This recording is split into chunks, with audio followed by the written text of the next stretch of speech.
Hello everyone, welcome to my channel The Online Educator, and today we will be discussing the lecture 5.1 of the chapter Haloalkanes and Haloarenes, the organic chemistry. So here we will be discussing all the reactions here. Alright, so we discussed here the SN2 reaction. In the lecture 5 it was a very short video. So in that we discussed the SN1, SN2 reaction, the types of nucleophilic reaction. Here we will be discussing that the SN2 reaction is called biomolecular nucleophilic substitution reaction. Here the reaction is done of the alkali, 0 degree alkali halide, 1 degree alkali halide, 2 degree alkali halide, and if it's a 3 degree alkali halide, then it generally it is not possible, but if it's done, then it gives a very slow reaction. Okay, and the order of reactivity, this I'll be discussing. So the order of reactivity will be very quickly this will get reacted, then 1 degree, then 2 degree. Okay, now we come to a point. I'll be discussing this. First I just discussed this point, order of reactivity of Rx. All right, we know we had discussed in lecture 1 the bond strength and all everything, bond strength, bond length. So we discuss here the bond strength. The most bond strength is of Rf, right? Because this is the most electronegative element. We know that fluorine is the most electronegative in the periodic table. After that comes RCl, then RBr, then Ri. All right, if we go down the group in the periodic table, then we see that the electronegativity decreases. Okay, and the bond size increases down the group. Okay, the bond length is the here the bond length order is given. The least bond or bond length is of Rf because of very high electronegativity. Very high electronegativity, then it will really keep this R very much attracted to himself. Okay, all right, and iodine is really very free. It is a very huge size. It has a huge size and it is a solid. Okay, and this is in gas phase. This and this fluorine and chlorine are in gas phase, and bromine is in liquid state, and I is in solid state. Everything is discussed in lecture 1. I'll be putting the link in the description of lecture 1, 2, 3, 4, all the lectures, and then you'll be coming here lecture 5.1. We know that bond enthalpy is directly proportional to bond strength. Bond strength is directly proportional to stability. All right, and which is inversely proportional to the reactivity. So more stable, less reactive.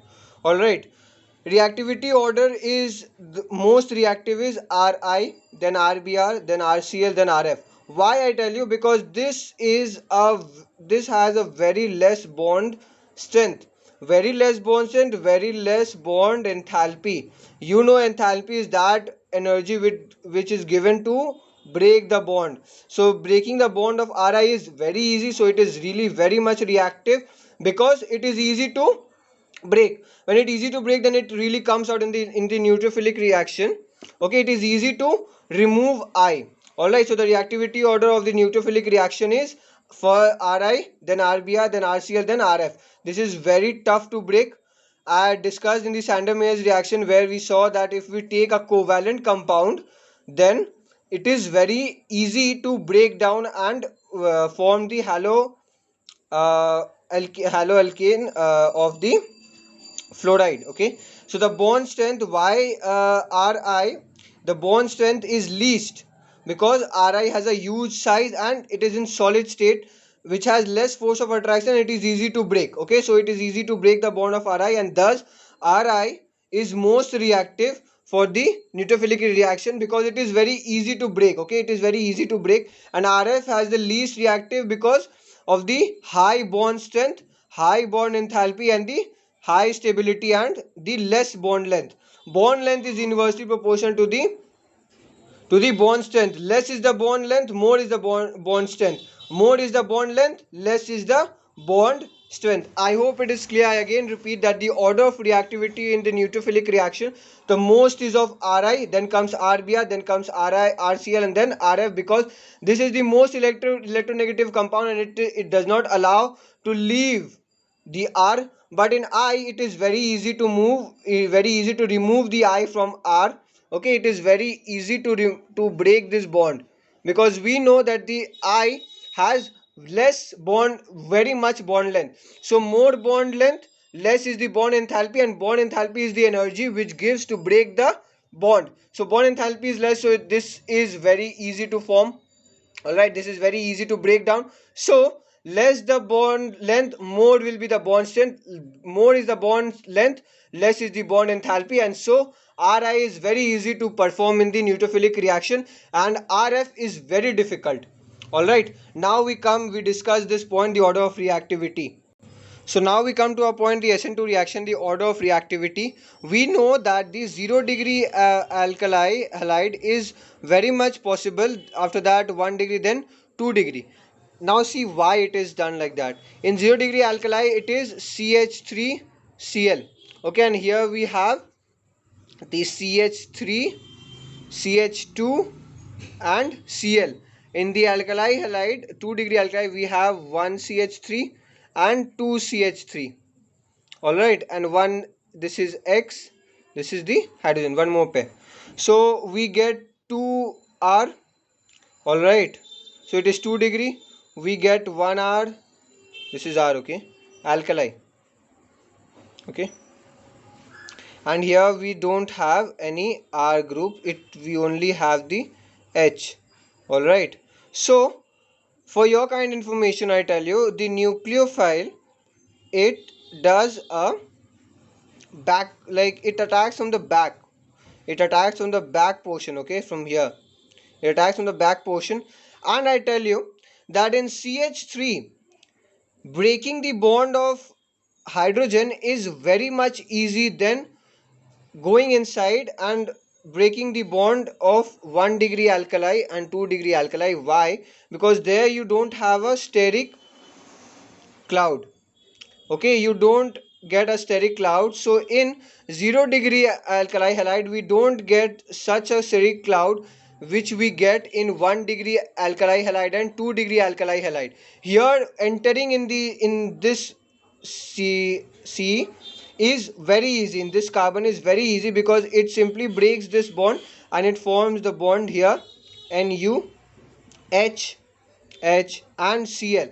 And in alkali halide it is little tough. Why? Because we get one CH3 here, so entering is a little tough, right? And in 2 degree it is very tough to enter, okay, compared to 1 degree and 0 degree, because here we get more steric cloud, more steric cloud in 2 degree, okay, more steric cloud in 2 degrees. So here we get that SN2 reaction is a little tough to enter and break this bond, okay, right? Basically it breaks the Cl, these it replaces the chlorine, but generally I tell you that the nucleophile will come and it will react and it will form this compound, okay, it removes the halogen, I'm really very sorry, it removes the halogen, this compound, okay, this element.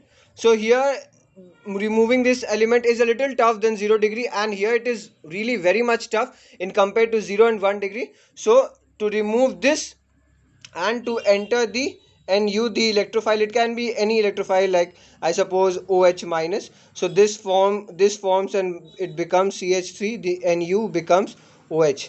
All right, so here we say the whole factor, if you can say, the reason is steric cloud. So we get that it is easy to make a 0 degree, first the 0 degree alkali, then comes the 1 degree alkali halide, and then 2 degree alkali.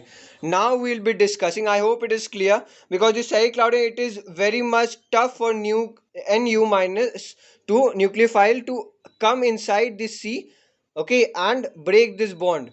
All right, now we come to the S1 reaction, but again I tell you one more thing, why 3 degree is not possible.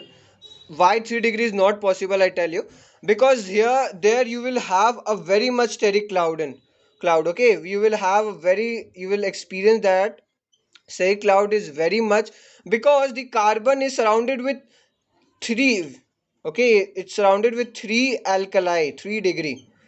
It is very, it is like, seems like impossible for the nucleophile to come and attack and break this bond. All right, so to make this thing possible, to make this reaction possible, we do the S1 reaction, okay. So now we take the SN1 reaction. In SN1 reaction we call it a unimolecular neutrophilic substitution reaction. Here we take the 3 degree alkali halide, and we know that it is very much hard to make the nucleophile enter in the 3-degree carbon. Okay, so to make this happen, we first remove this Cl and we form a 3-degree carbocation. It forms like this: C plus R R 3-degree R. All right, and so 3-degree alkali halide is taken here, and then we form the carbocation, which is very much stable. This is very much stable. Okay, it's in compared to 1 degree, 2 degree, the 3-degree is the most stable carbocation. Okay, do remember this. And then we perform the SN1 reaction. Why? Because here we get the positive the carbocation, so one bond is removed, so either the nucleophile is going to attack from this side or from this side. Okay, so we see a stereochemistry here, we'll be discussing that. So the nucleophile comes and attacks. We have two chances: either it will attack from this direction, in the from the backward, or from the front directly to the plus positive, and then we get our reaction done. Okay, we get and the Cl comes out. So this is the S1 reaction. So in S1 reaction we only use the 3-degree alkali halide. In the S2 reaction we use, in S2 reaction we use 0, 1 and 2 degree, and we know the reactivity order. All right, so if anywhere you get a 2-degree and they say you to do the give the reactivity order, the most reactivity order, the most will be 0-degree, then comes 1-degree, then comes 2-degree. So be careful and remember this. And the stability of the carbocation, this is the stability of carbocation. All right, so here we come, and I hope now you have understood a little much idea you got what is S1 reaction and what is S2 reaction.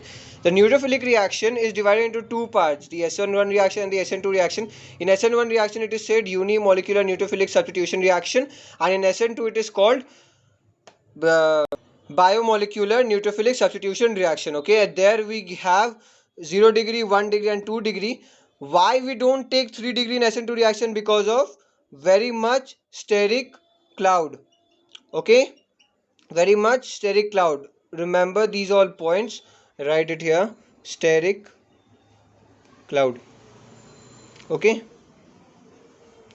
so these were the two types of reaction. Now we'll be discussing the next two types, which is the elimination reaction and the reaction with metals. And in the next video I will be taking up all the reactions which are very important for the haloalkanes. Okay, the reactions of haloalkanes. So in this video we'll be just understanding what are the reactions, how it is performed, and in the next video we'll be seeing all the reactions. Okay, so I hope it is clear. Now we do the next two, the elimination reaction and the reaction with metals. All right, so now we come to a point, the elimination reaction. Elimination reaction is basically said the dehydrohalogenation, where we remove the H and X. So it is elimination reaction, dehydrohalogenation reaction, the removal of H and X. X is halogen, or we can say the leaving group, or H is the hydrogen. So basically the haloalkane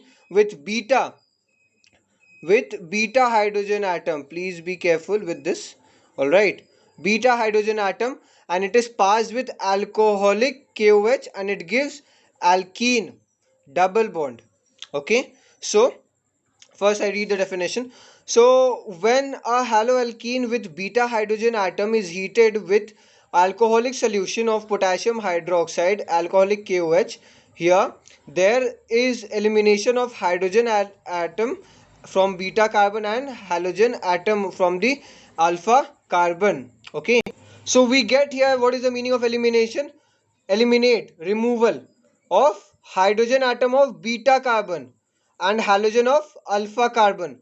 Come here, the alpha carbon, removal of halogen atom. All right, the leaving group, beta carbon hydrogen atom from the beta carbon. So we took here alpha and beta. So from beta this will get removed, from alpha the halogen will get removed. I hope it is clear. Again read it. When a haloalkane with beta hydrogen atom is heated with alcoholic solution, is passed over alcoholic solution of KOH, there is elimination of hydrogen atom from the beta carbon and a halogen atom from the alpha carbon. As a result, an alkene, all right, an alkene, look here, the this electron jumps and forms a double bond, okay, and the base B is base and the X is the leaving group. It comes and reacts, and the base takes up the hydrogen and the halogen comes out, and we get the alkene. Okay, so as a result, an alkene is formed as a product. Since beta hydrogen atom is involved in the elimination reaction, it is often called the beta elimination. Look, why it is called beta elimination? Because the beta hydrogen is eliminated, is removed, so it is called the beta elimination. Since beta hydrogen atom is involved in the elimination, it is often called the beta elimination, because beta hydrogen atom is involved, beta hydrogen is removed, so beta elimination reaction. Now comes the points. Alkali halide is, from alkali halide we made alkene, all right, and we get a breaking of two sigma bonds, breaking of one bond and one bond. Here we discuss that the single bond is we call it sigma bond. Double bond we say one is sigma and one is pi bond, and in the triple bond we say one sigma and two pi bond. I hope you know this, because these things were discussed in the lecture 1.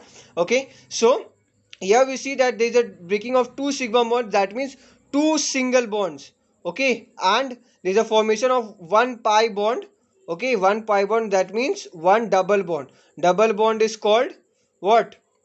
Double bond is called alkene, right? So the alkene is formed here. All right, so this was the elimination reaction, where we see the dehydrohalogenation, where it is the removal of H and X. X is the halogen. Halogen is removed from the alpha carbon. This is from the beta carbon, and it is also called the beta elimination reaction. Now we come to our point, the reaction with metals.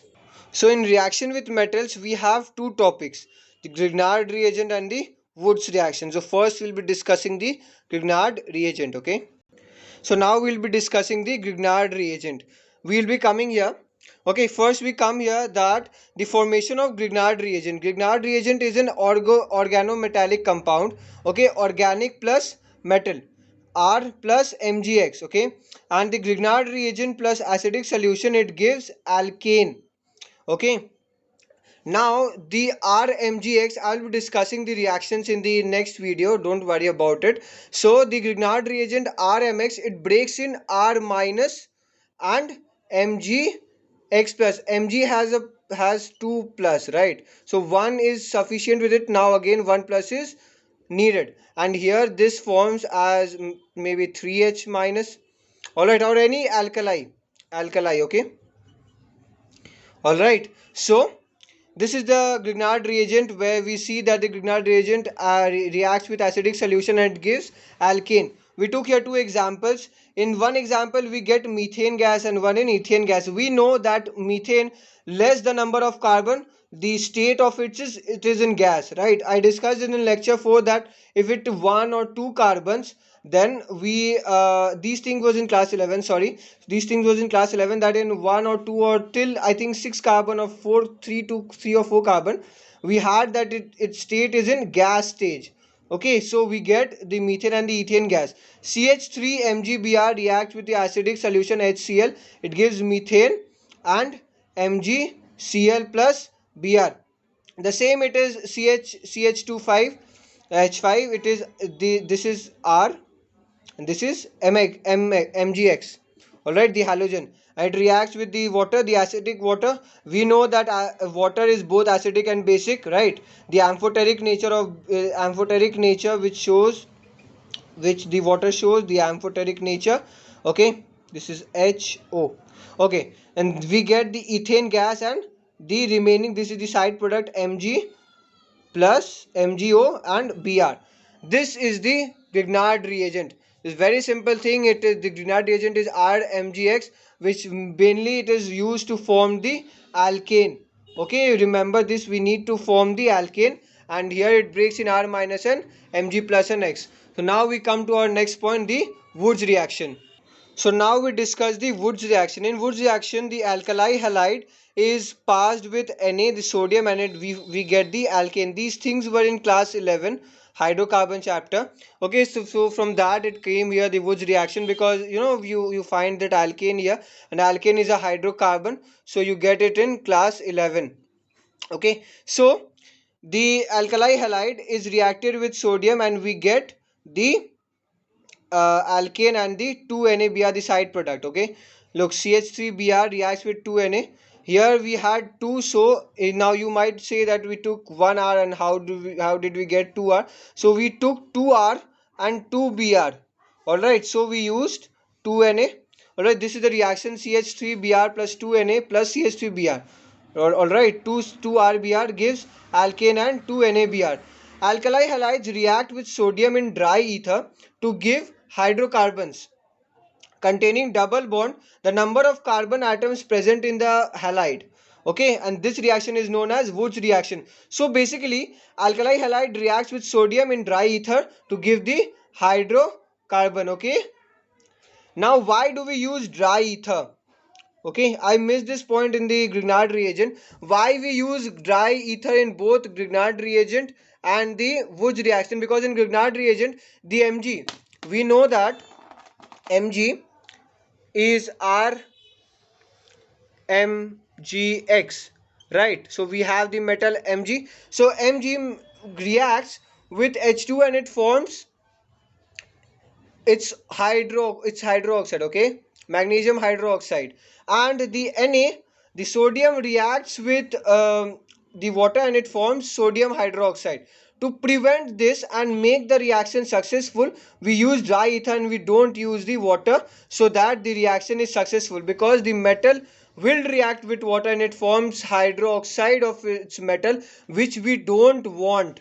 Okay, so to prevent this, to prevent that the metal don't react with water and forms another compound, the magnesium hydroxide or sodium hydroxide, so we use dry ether. So here the concept the all the points were done of the Woods reaction and the Grignard reagent, and we come to the end of the chemical reactions of haloalkenes. In the next video, in the lecture 5.2, I will be discussing all the reactions of the haloalkenes, and in the next lecture again we'll discuss the reactions, and after the again this will be in 5.3, and the reaction will be on 5.4, all the reactions. So I hope you understood everything. If you liked and if you really understood everything, please hit the like button and do subscribe my channel.